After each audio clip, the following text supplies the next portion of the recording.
Welcome to this episode of the Mindvalley podcast with my magnificent friend, Sara Al Madani. Now, I have many friends around the world, but amongst my vast amount of friends, there are people who inspire me to such a degree that I feel I need to introduce them to the Mindvalley audience. And this woman here, Sara Madani, is one of these people. So just 3 random facts about Sara, and this is how I love introducing her.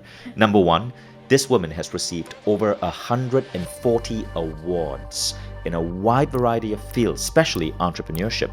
Number 2, she has 9 companies right now. 9 companies. She's one of the most brilliant minds in business I know.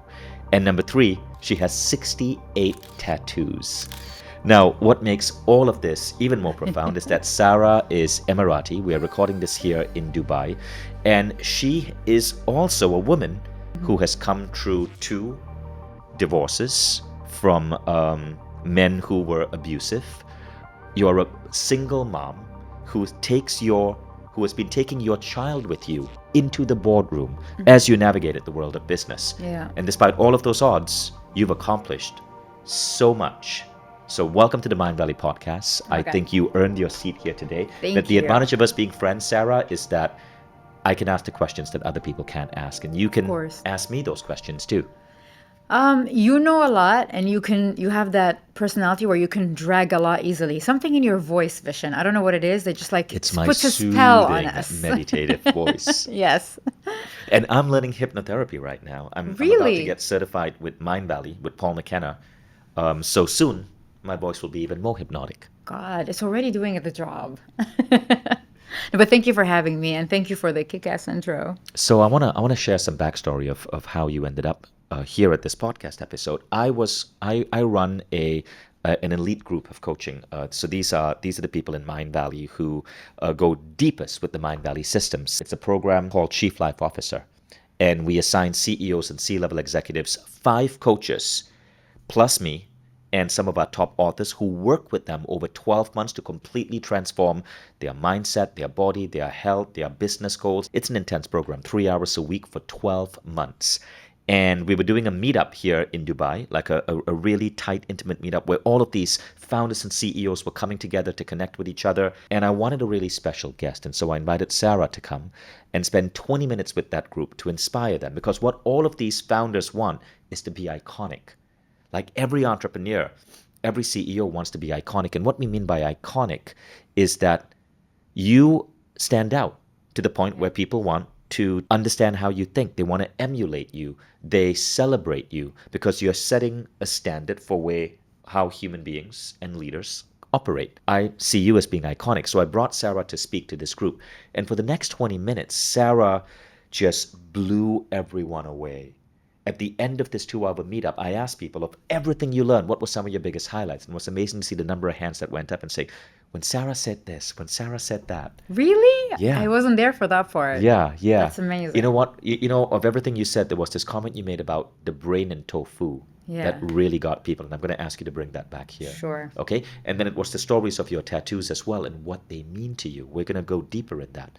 So for those of you listening to this on the Mindvalley podcast, you might miss out on some of the visuals, such as when I get Sara to talk about the meaning behind the tattoos and their lessons here.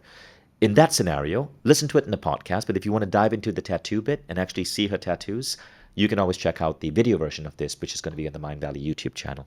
Okay, Sara, you ready to begin? Oh, yes. Born ready. So Sara, firstly tell me, of these 140 awards, so we kind of get an idea of the field that you've been playing in. What are some of the awards you've won that you're most proud of? There's a lot of Entrepreneur of the Year awards, which makes you feel like all the hard work you put somewhere, someone out there just notices these things, and it takes time. But there's also a financial award that I won, Best Financial Strategy of the Year.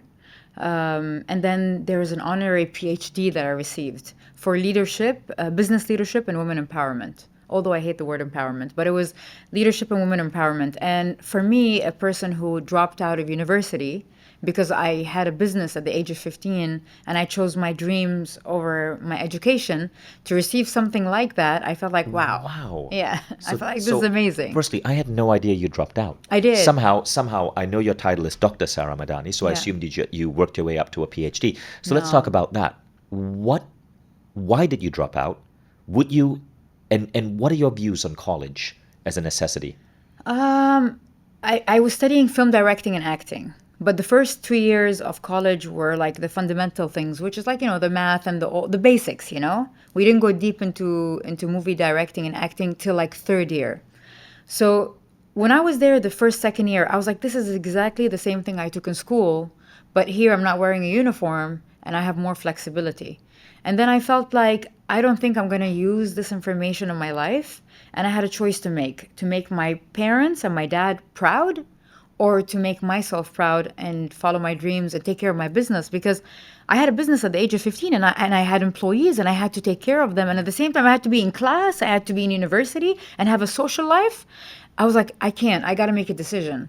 So I remember back then I had a Nokia phone, okay? So I recorded on a voice, the voice recording on the phone.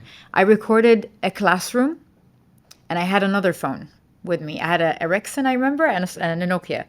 And I dropped university without telling my parents because I don't want to upset them. So every time they call me, I'd pick up with my Ericsson and I'll play the Nokia. And I'm like, I'm in class. And they can hear the background is like classroom. And I did that for 4 months until they called my dad and they were like, your daughter dropped out. Wow. And my dad was really upset. But then I told my dad, look, Dad, that's your dream. This is your problem to deal with. It's not mine. Do not put me through guilt because of something you want. And it's not fair for me to do that. And I decided to just, live my life the way I want. Although my brother and sister, they have their masters and they're like A students and all that. They're like textbook smart. And you got me, I'm the street smart. Yet I'm the one who's going further in life and doing much more. And I feel like I am happier because I'm happier because I'm living, not existing. You're living, not existing. Yeah. I like that. Do you think if you had a university degree, it would have slowed down your entrepreneurial journey? It would have numbed my entrepreneurial journey. Ooh, tell me about that. Yeah, because I feel like the education system prepares you to, like, it's a cookie cutter factory thing where everybody comes out thinking they need the best job, they want to be at the best companies and all that. They never taught me that I should believe in my dreams and how to overcome fears and overcome failure and all that. And I felt like the best university for me at that point was life, not the actual So university. what was that company you started at 15? Fashion. I had a fashion house. I did it for 20 years, but then I realized after 20 years of doing fashion that I never loved fashion. I just did it because I'm a girl and everyone told me that's what girls should be doing. So, and I felt like I was cornered into like an industry based on my gender. But then I was like, and it was making money. It was doing good. I was doing fashion shows all over the world and catwalks and everything, fashion weeks. But I was like, I'm not happy. Even if it's making money, I'm not happy. I'd rather take that energy and do something I love, because I feel like success is not, and I've heard that from a friend of mine. He said, don't love your job, job your love. So don't I yeah, love that. yeah. And when he said that to me, that hit me, and I was like, my business is me jobbing my love, basically making my passion my job, like my own business my job. And he's like, don't love your job. And yeah, that hit me so hard, and like that's how I went about it. And now you have 9 companies. Yeah. I believe you started 16. 9 are surviving right now. 9 are alive right now. Out of like 18, yeah, and just 9 survived. Right. And that's quite common. I've started companies and then sold them, closed them down after they've served their usefulness. Yeah. So having 9 companies, but at the same time, you are also currently in the Real Housewives of Dubai. Real Housewives of Dubai.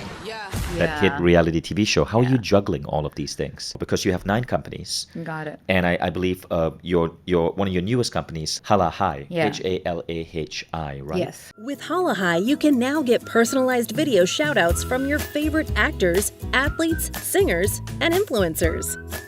All you have to do is go on halahai.com, find your favorite star from our never-ending list of talent. That's the company that takes all my time because I'm like the legit CEO. That's the one that you're I'm the CEO of the company. Right. Of all your babies, all your companies, that's the one that you're most excited about right now. Yes, but the rest of my companies, you told me how do I manage my time. Yes, now, how do you deal with overwhelm, with pressures? Because you're also a single mom. No, so listen to this. around 5 years ago, I let go of micromanaging. I used to micromanage everything. I want to be there, make sure the staff are doing the work, make sure everything's going right. They're filming the marketing campaign. But then I realized by doing that, I am not allowing them to be creative. I am not allowing them to give me their highest potential because they know the boss is going to come in any Right. second to fix it all up. And then it really takes a toll on you as a person, mentally and physically. So I started to let go slowly, and it was so hard in the beginning, but then I learned, and now I don't micromanage. I have this leadership philosophy where I give a vision and I lead, and then my team takes care of everything. But the only company I can't escape that and apply that vision, that vision to it is Halahai, because I'm the CEO of the company. So it's like a full-time job. I'm always there. Yeah. And Halahai is a company where you can go to get celebrities to record videos like birthday greetings. You pay a Yeah. fee for the celebrity, so you'd have people like Jason Derulo on there. Yeah. So And, not only videos. So you can get their used clothes, their used items like their wow. closets. You can buy their NFTs, buy their merch, and the merch is all created through an AI on the app. The NFTs are created through an AI on the app, and we manage the Discord for them and everything. And at the same time, you can buy videos from them or voice notes from them. So it's like anything celebrity related, it's like a one-stop shop. And for brands, instead of going through like 4 or 5 agents to reach you, for example, and then you get like 40% cut out of the whole payment because of the middlemen. Right. We eliminated them, and now brands can send directly requests to you on the app. Yeah. That's amazing. I cannot wait. I cannot wait to get on Halahai. You should be, yeah. So, being a single mom, when you were starting these companies, how did you deal with having a child with you? So when I was pregnant, I was already going through like the divorce and the marriage, and the pregnancy happened by mistake. But everyone told me, "Oh my God, Sara, you've been hustling since you were a kid. Now you're pregnant. Oh my God, everything is gonna stop. Life is gonna slow down. No more dreams. Time to be mommy." When I gave birth, I looked at my kid, and just by looking at him, the minute he was born, I was like, you know what? I want to do so much for you. You inspire me. I want to create. I want to give. I want to do. And I was like, oh my God, everything I've been told about like being a mother is just culture, society expectation. It's just pollution of the mind, basically. And that's how they limit you as a mother, and that you think that this is the end of you. But no, my son was the beginning of me. My son was me becoming more courageous, taking more steps, wanting to do more. And I remember everyone's like, okay, so you have like a 3 months maternity leave. I'm like, maternity what? I took the kid in the bag, in like a small bag, a week after delivering, and he was with me in every meeting I went. I have videos of me. I used to train LinkedIn. So when I go to my trainings, I have a baby. I have a video. I'll show you later. I have a video of him like on my hand like this, and while I'm giving a speech to the employees of LinkedIn, I was like, guys, I'm a single mom. If you don't like it, you don't like it. If you like it, I'm more than happy to provide whatever you guys need. And I remember while I'm talking, he's like, Mama, Mama. I was like, shh, not now. But it's like, you know, your only limit is what you've been fed here. This is where I say the brain is like tofu. Whatever you marinate it in, it becomes. That's incredible. Now, how did people react to that? How did people react to you walking into a meeting in a corporation with a baby over your shoulder? They don't like it. Everybody, women especially, gave me looks. Men thought it was cool. They're like, oh my God, a mother on a maternity leave coming to work. She doesn't even care. That's awesome. But then women looked at me and they gave me this mommy shame, mommy guilt, where they're like, oh, are you bringing your kid because you're guilty? Because you can't spend time with him, so you drag him wherever you go? And I was like, no, that's not why my kid is... I'm a single mom. I provide for this kid. I'm alone. So I need to get this kid with me because that's the only way for me to move forward and to create the life that I want for him. But then as the baby grew up, everyone would, like, moms would come to me and tell me, do you take your son to soccer, to play soccer? You want to come to, like, mommy soccer gatherings and all that? I was like, I don't do that. And they were like, then you're not being a great mom to your kid. And I was like, no, who wrote the book on how to be a great mom? I do what I have to do. I do what I can do the way I want to. My balance when it comes to my life-work balance with my child is something I decide, not society or culture or other moms decide for me. Yeah, I don't go to birthdays with moms. I don't do soccer mom things. I don't do all these things. But when I'm with my kid 100%. So it's not about quantity of time. It's about the quality of time you spend with the child. And I believe the balance is something you create. If I spend with my kid 30% of my time and the rest of it is with my work, then that's it. That's good for you. That's good for me. No one should shame me into feeling like I should spend more with my kid. I'm doing what I have to do. I'm doing what I should do to provide the best life for me and my child. I love that. And I hate I've- being judged, I've heard yeah. some amazing stories about your kid. Tell us Yeah. some of the stories, because you've raised your son. Oh my God, my son. Okay, so my son is 7, but he acts like a 70-year-old. And I remember, because he sits around entrepreneurs a lot and investors and all that. And I remember once I had a meeting in my house and I was sitting with like a couple of like VCs and stuff like that, inviting them over just to break the ice, to talk to them about a couple of projects we're doing. And my son walks in with a bottle of lemon juice and plastic cups. And I was like, honey, not now, we're in a meeting. He's like, no, don't worry, mom, I've got you. And I don't stop him. If my son interrupts my meeting, I don't make him feel like shame or guilty. Right. I explain, but if he has something to say, I stop everybody and I make my son feel important. So he goes up to everybody and he's like, who wants lemonade? And everyone's like, me? And everyone's like, me. He's like, 50 dirhams per lemonade. That's like around, what, $15? So he's like 50. Let's take it in dollars. He's like $15 per lemonade, and everyone's like, "Well, that's too expensive for lemonade." He's like, "Okay, then I'll give it to you for free." And I was sitting there on the couch. I'm like, I failed as a mom entrepreneur. But then he's like, "Mom, don't worry, I got you." And then I was like, "What are you doing?" He's like, "Don't worry." So he gives everyone a cup, and he spills like this much juice inside, like a tiny sip into each cup, and then everyone's like, but that's not enough. He's like, yeah, because once you taste it and you know it's good, you're going to pay $15 for a full cup. I was like, did you just sample them so they can try it and fall in love with it? So you can sell it to them? He's like, Mom, I told you I know what I'm doing. So that came out of him when he was 4. That's hilarious. But That's I get hilarious. it. I get You it. told me another story about your son, something he went up to and whispered to another kid at school who was being Yeah. grumpy or something. So first, just to explain to everybody listening, the way I raised my kid, and I'm not saying this is the right way to raise your children, it's the way I believe right for me, okay? My child was not exposed to children until he was 5. He was not exposed. Like, he would see his cousins like once a month or once every 5 months, but he was not exposed to children at all. He was exposed to adults. Because I felt like, as a child, he is a sponge. He's sucking in so much information. And I wanted that period of his life for him to suck information for people who knew more about life, about spirituality, about business, about failure, and like all these like various topics. I don't want him to mix with children and to limit him.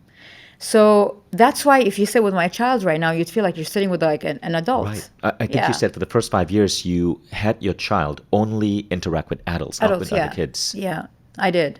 And then at the age of 5, I let him. And now he plays with kids and he loves it. He's 7 now. He loves it, but he has a brain of his own. So if kids jump on a couch or tear the wallpaper in the room, he would not join. Other kids would join because they feel like, we're children. That's what we should be doing. But my son is like advising them. He's like, do you know how much money they paid for this wallpaper? Do you know how hard they worked? Do you really want to do this to other people? Would you like someone doing this to your mom? So he has that mindset. And some kids go like, you're right. And some kids go like, okay, and they keep on scratching, they don't care. But the story where I teach my son a lot about spirituality, and I let him meditate at this age as well. So I remember we were at my friend's house and her kids were fighting. It was a boy and a girl. And one of the siblings took a bag from the other kid, and the kid started screaming like hysterically. My son goes up to him, he puts his hand on the shoulder, he's like, calm down, don't focus on the dark side, focus on the light. It's just a bag. And it's still in your house, and she's your sister. You'll get it back. Maybe not now, but later you will. And I was just sitting there. I was like, who are you? What are you? Beautiful. But I was proud because this is... What an amazing mentality for a Yeah, child. this is me opening up to my child and treating him like an adult, even from day one. Just before we go on, I need to share this with you. When I interviewed Sara on stage at Mindvalley University, her son was in the audience, and I asked Sara if I could invite her son on stage with her in front of 2,000 people. This was in Dubai. And Sara said yes, and her son decided to perform a stand-up comedy act in front of 2,000 people. Check this out. What she says about her son is real. This kid is magnificent. So my son wants to be a comedian. Do you have a joke to tell them? I have 2. 2 jokes. Are you washing your car? Ask him. No, I'm watering it so it can turn into a school bus. He's watering it so it can turn into a school bus. Okay, but here's the question though. You went through some serious issues with domestic abuse. Yeah. Two marriages that Yeah. ended in divorce. Yet you today are one of the most positive people I know. Yeah. You are thriving. If I could ask you this, take us back to that dark time. What happened? How did you end up in these horrendous relationships? How did you survive? What happened? I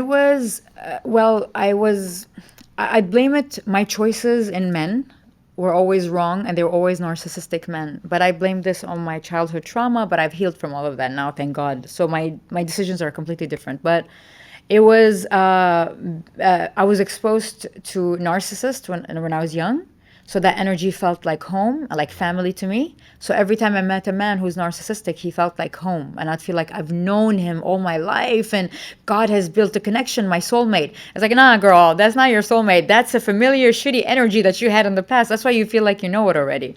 So you were exposed to narcissist behavior from what? From uncles, from family, from from like my mom is a bit like narcissistic. So this is where it came from. I see. But she's loving And and so you were drawn to men who had narcissistic. my mom's energy. Yeah. Right. Yeah. But define that energy. What are, for women who are listening, what Yeah. are elements of that energy that we need to look out for? Both men and women. I mean. Yeah, that you're not worthy of love. Okay. And that love is something you have to work so hard and you have to continuously every single day prove to get people's validation and love. So narcissistic personalities in a partner make you feel you're not worthy of the Not love worthy. unless you earn it. Unless you earn it. It's like conditional love. Right. It's not unconditional. So every day you wake up, you feel like, okay, what do I have to do now so they can be good to me? So they can show me some love, so they can do that. And that felt good because it was familiar energy. But after healing, it's like, you're like, what the hell was I thinking? Like, no way I'd accept something like that anymore. Yeah. But I went through physical abuse and mental abuse. Although I had a bit of childhood trauma, but my parents were amazing. Don't get me wrong. They were amazing. But it was like my mom had some slight tendencies, but these tendencies can damage you as a person. And our parents don't know any better because that's how they were raised and that's how their parents were raised. So back then, mental health and healing did not exist, or it was a taboo in the Arab world. So just like growing up, I always knew that no matter how many bad people I encountered, there was always good people. And that was my mantra in life. I grew up like that. And knowing that I'm a good person made me believe that if I exist, there's a lot of me that exists. So I should not just take one example of a man that I was with and then cover everyone else with the same blanket. Not everybody's the same. So yeah, and going through physical and mental abuse and begging for the bare minimum, which is love and attention and loyalty and affection, knowing how bad it feels to need it, made me take an oath after I healed. And I said, I will never, ever in my life make anyone feel like that because I know exactly how it feels like. So my experiences did not make me bitter. They made me better. They did not sharpen my edges. They softened my edges. So I became kinder, more loving, more open.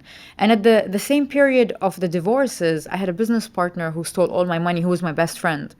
So after that court case ended of 5 years, I went and I met more business partners and I involved myself with more people because I didn't want this to be the end of something that should be normal in life just because of an abnormal circumstance or a bad relationship. You know what I mean? So this one person who stole from you didn't make you feel that every future business partner was someone. And that's brave because I had a business partner who tried to kick me out of my own company. Oh, wow. And I had difficulty trusting other business partners for a while. It took me about 2 or 3 years to get over that trauma. But you're trustworthy. So why won't be other visions around you if you are trustworthy, you know? Right. If you exist. In my case, I guess it was just traumatic. It is It was just traumatic to have your company pulled out from under you. Yeah. So it took me a while to trust again. So surely something must have sparked a bout of courage in you to stand up to the man who was abusing you, who was putting you down. There must have been some realization that gave you that energy and that confidence and that courage to just walk away Yeah. and save yourself. What was that? Could you take us back to that? Let me explain to you how my personality is. I'm a person that will take so much, but once I've had enough, I turn and I never look back again. Right. The first marriage, it lasted like a long time. It was like 13 years of between dating and getting married. Right. So that I gave so much. I was young, I was naive, I didn't understand life at that time. But that took so much patience, and I thought that's how it should be. But for my second marriage, I asked for a divorce 3 months into the marriage because I immediately saw knew the the narcissistic signs. tendencies. Yeah. And I was like, I don't want to do this anymore. 3 months later. And I was like, yeah, I'll give you a chance. I already did. But 3 months is more than enough for a chance. And I'll tell you what the problem is. I feel, and this is also a mistake. Like I feel like it's a light worker, right? Right. So I'm a light worker, and I feel like I heal people, and this is my purpose. And I was born. God created me for this purpose. So I want to fix and help everyone around me.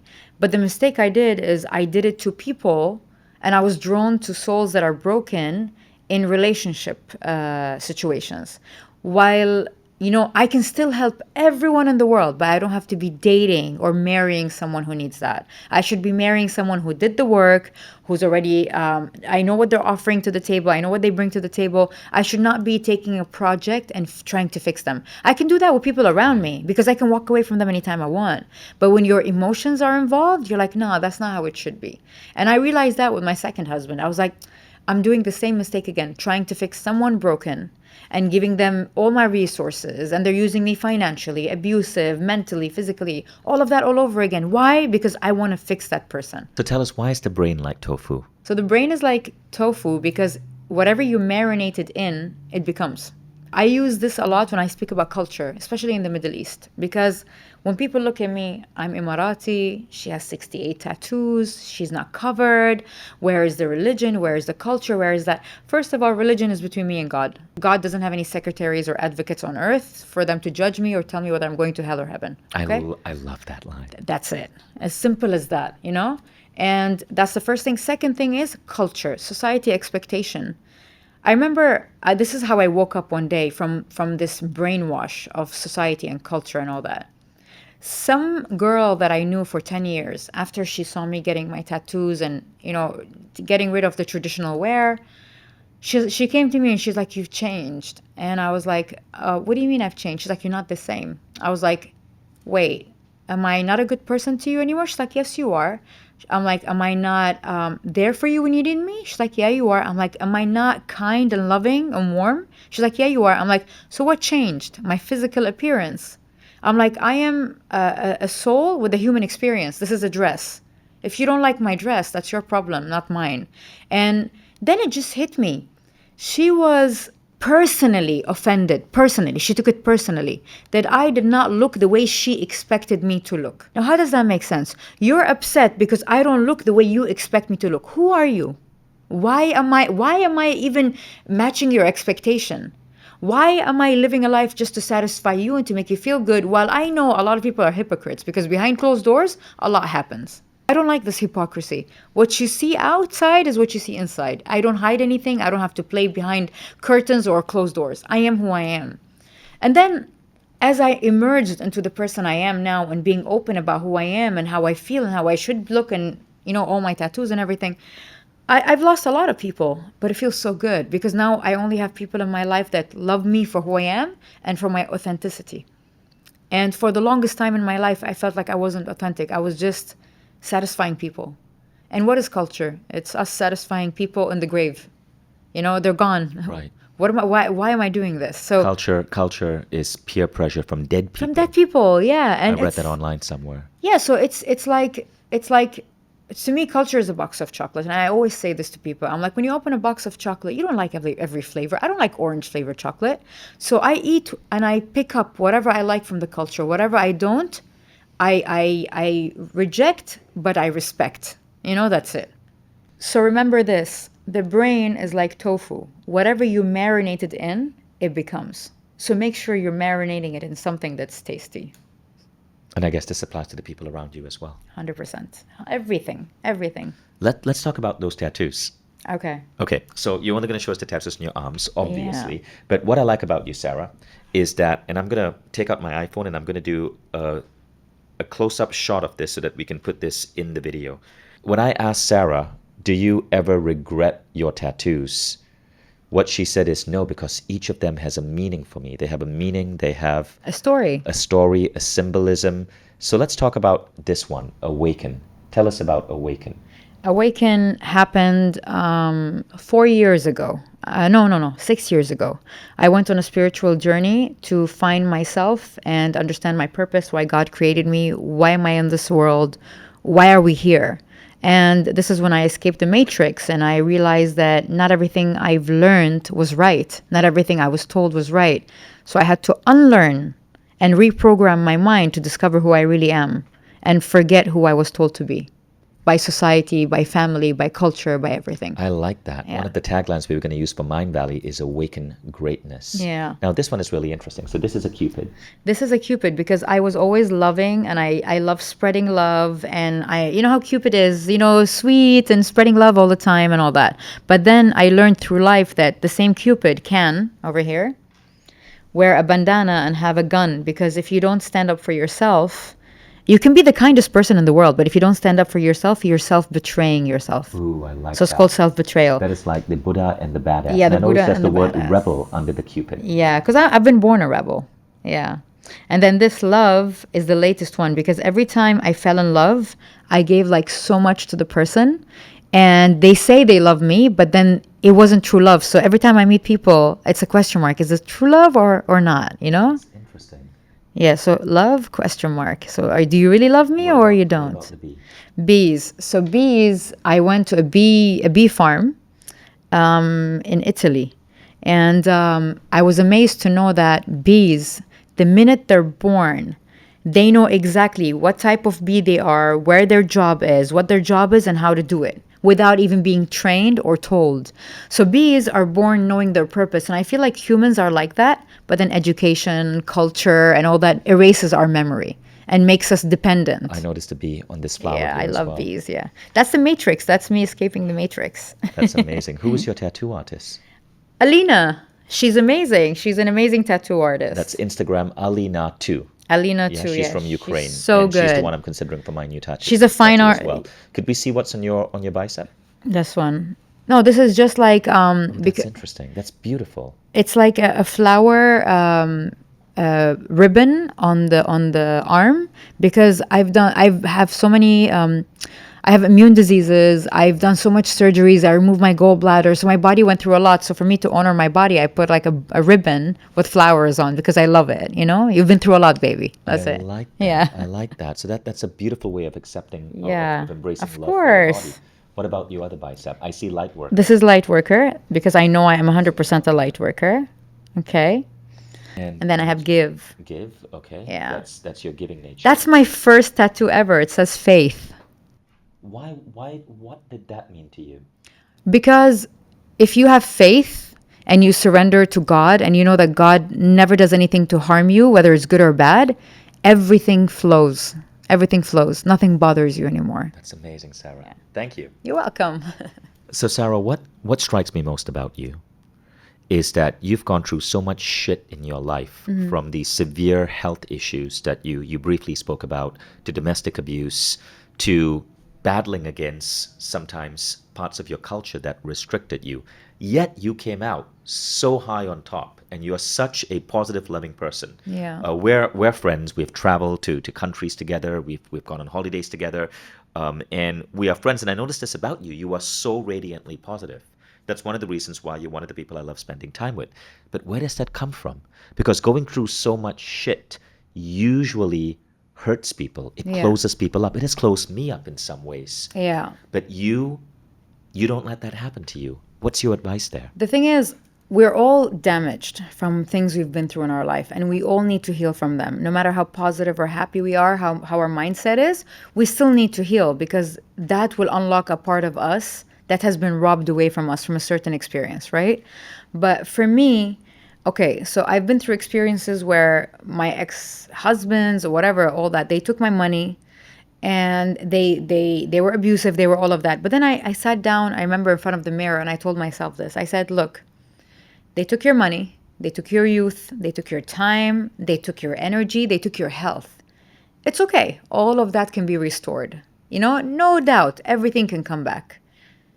But if they take away one thing from you, and that's who you are and how you are, then they have won because they make you another version of them. Yeah. So if you come out of experience saying, you know what, from now on, I'm not going to be kind, I'm not going to be loving, I'm not going to be fun, I'm not going to be all of that. No one deserves this. I went through shit, so I'm going to give everyone shit. But guess what? You're another version of the shitty person that did this to you. You become another version of them. So how is that even making the world a better place? So, you know, it's all about focusing that and understanding that it's not you who's wrong. You don't deserve this. It's them. And I also would like to tell people, take the time to sit and look at where you went wrong. It takes two to tango, you know? I know they're shitty people, they've done you wrong, they're bad, narcissistic, etc., etc. We can't change that. Let's leave that aside. That's not our problem. Now, us, how did we go wrong? And how I went wrong is I was always trying to fix men. You know, removing my crown and putting on my like construction hat, and that doesn't work, you know? A queen doesn't do that. A woman should not do that. You should be with a man that's done the work and ready for you. So basically that is like one lesson I learned, that this is where I went wrong. And forget them and how they went wrong or who they are. I should not be blaming right now. Where did I go wrong? So I went wrong there. I was too naive. I ignored the red flags. And then I went to my therapist and I did hypnotherapy. And I told my therapist, and she was amazed. She was like, so what's wrong? I was like, yeah, I had bad marriages. She's like, what did they do? I'm like, no, forget what they did. Let me tell you what I'm doing. And she was like, whoa, this is a person that's already done the work. Right. And this is when you meet yourself halfway through. It's when you look at where you went wrong. Who cares about them? It's not like you can change them. It's not like you can change a narcissist or make them better people. Screw them. Let's focus on me. You, how did you go wrong? What did you do wrong? So I focused on that and I realized where I went wrong. And then that's how it made it easier to heal and to go through therapy, because I knew exactly what is the issue. And then we linked it to the past, like my past and when I was young, and we related it to these things. So healing became easy because I took the responsibility. And that's what everyone should do. Take responsibility of your part. And then the rest is easy. I love that. Yeah. That's such an important message. is. And that message is sinking in for me as well, because they have been situations where I've been hurt in the past and I closed down. Yeah. I had two of my close male friends who I'd gone into business with, both cheat me. One ran away with $150,000 that we had put in a joint account to start a new project. Never got the money back. And for a brief time in my life, I had difficulty trusting. Other business partners. That changed. Now I have incredible business partners, Yeah. but it took me a while. And so I really needed to hear that message as well. Can I tell you something beautiful? Yeah. A guy in a mosque once told me, like a priest, we say in the mosque, like our sheikh, you know? Uh-huh. When I was sitting, I was complaining to him about, why are people bad? Like, I don't understand. How do people sleep at night? How do they do that? How do they do this? So he said, why do you look at things like that? I was like, so how should I look at things other than I've been screwed over by people all the time and I'm the good person and I feel like good people don't finish, you know, they finish last always. He's like, no. Think of it in this way. You have been an answer to these people's prayer. Maybe that person needed love, needed kindness, needed care, and God like gave them their prayer through you. Maybe that person needed money. My partner did steal the money because her father was sick, but you didn't have to butcher me and steal the money and all that. And maybe you were an answer to her prayer. So you are always part of a process, part of a story, part of a transformation. We are all vessels. And he's like, you were, you know, if they took the love from you, they took the time from you, let them keep it. They needed it. And he's like, you were part of their prayer. God answered their prayer through you. And you learned a lot through it. And I think him saying that resonated so much in me. So every time someone does me wrong now, yeah, I'm human. I get hurt. But the pain is not like it used to be, because I'm like, you know what? I'm sure God answered their prayer through me. And then I look up at God and I say, God, you have such an amazing sense of humor. You know? Sarah, Yeah. that's beautiful. And it almost brings tears to my eyes, because I lost $4.5 million when my business partner tried to kick me out of Mindvalley. I had to buy out his shares. And it was expensive. I went into debt for years and years and years. And you just made me see that situation in a completely different way. Maybe I was simply, in a way, the answer to his prayers. Yeah. Thank you. Yeah. You are an amazing soul. And in many ways, people consider you an icon.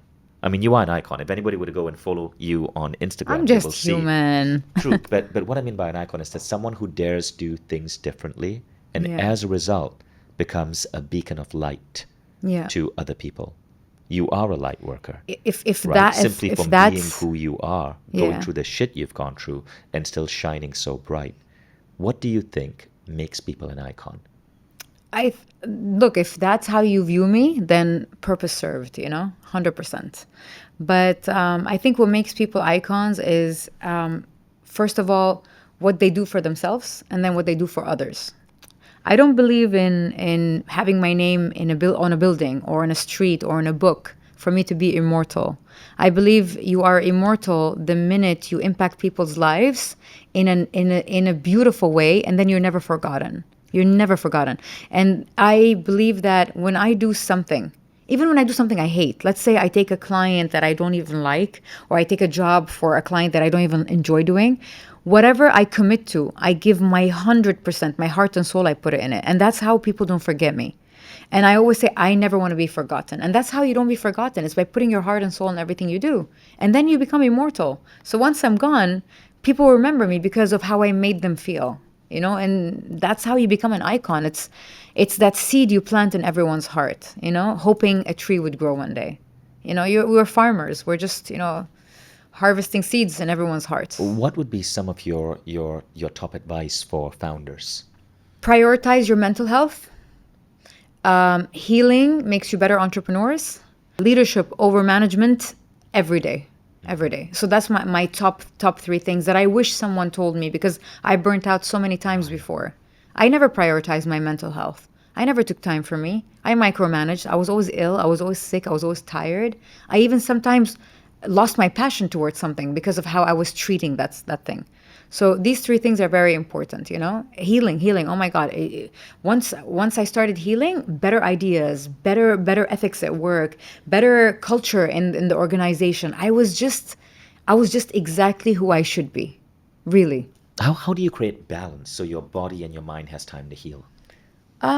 In what sense? Well, you're obviously busy, right? You have Yeah. the Real Housewives of Dubai, the reality TV show. You have Halahai. You have 8 other companies. You have a child. How do you create balance? So I don't, every single day I work for certain hours. I don't work on Friday is completely mine. I don't have so a you kid. work a 4-day week. That's it. I don't have a child on Friday. I tell my kid, you're not mine. I'm not yours. I don't know you. Don't come next to me, And he's like, okay, mom, I got you, And on Saturday, it's his day. So I don't go near him and his friends on Saturday. So I have a day for myself. And then that's very important. It's like religious for me. Wow. Massages, scrubs and all that, cinema, Netflix. And then I have, throughout the week, I only work 4 days, sometimes 3 days. And in these 4 days or 3 days, I work 7 hours. Wow. That's it. So Anything, you work 3 to 4 days a week for 7 hours Every day. each. That's incredible. That's it. And if I pass the 7 hour, I always tell people, let's try tomorrow. If they can't make it tomorrow, in between the hours I'm working, then let's try next week. For me, that's how I manage my love that. business. You and I have the same philosophy there. I love it. I love it. That's why we're traveling all the time. Right. People think like we're jaded to the company, we can't move. No, it's because we are flexible. And this is an advice Wayne gave us. Right. I love how you've created that balance. Do you meditate? Do you do any form of Yes. exercise? What? Tell us about your personal growth. So I protocols. work out 3 times a week or twice, and I don't push myself a lot, and I don't guilt myself. Meditation, every morning when I wake up, my hypnotherapist has this voice clip she sent me that I have to listen to rewire my brain every morning.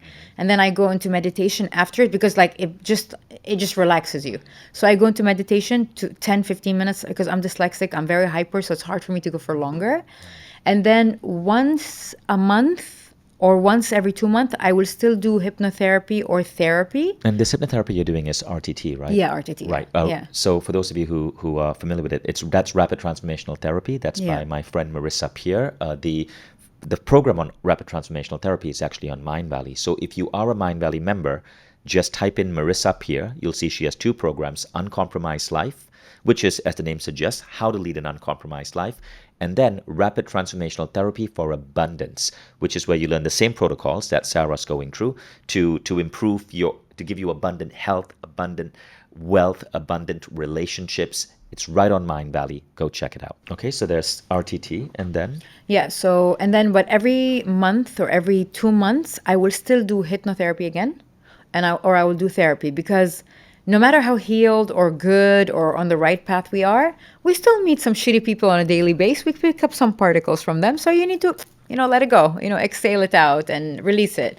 So it's like a cleaning for purposes, for the cleaning the energy and all that. So I do that a lot. But my priority right now is mental health. Like, my mental health is my top priority. Friends, I went on like a diet with friends. I cut out everyone bad. I went on a diet with like a lot of things in life. The stuff I watch, the stuff I read, the stuff I listen to. I do not, even if there are songs that I feel like that are not good for me, I don't listen to them. So it's like my mind is my priority. This tofu is not going to be marinated in shit anymore. I love that. And with that, Yeah. we end this podcast. Thank So you. proud of you and your tofu. Thank you so much. So that is Sara Madani, and you'll understand why I love spending time with this woman, because when I'm in her midst, I feel constantly inspired. Like, I was inspired during this conversation, even though I've heard some of your stories before, because we've had many such conversations about life and relationships and careers and entrepreneurship and parenting and so on. So check out Sara. Sara, how can they find you on Instagram? It's Sara _ Al Madani _ Okay, so Sara, SARA _ALMADANI _. Go follow this woman. She is incredible. There's a blue check next to her name on Instagram. And follow her adventures and her wisdom. Thank you, Vishen. And you, by the way, you inspire us all every single day. Thank you. Regardless. Yeah. Thank you. I can't wait for your book to come out. Soon. The book is coming out soon. Yes. Awesome, guys. That's a wrap, and I'll see you in the next episode of the Mindvalley podcast.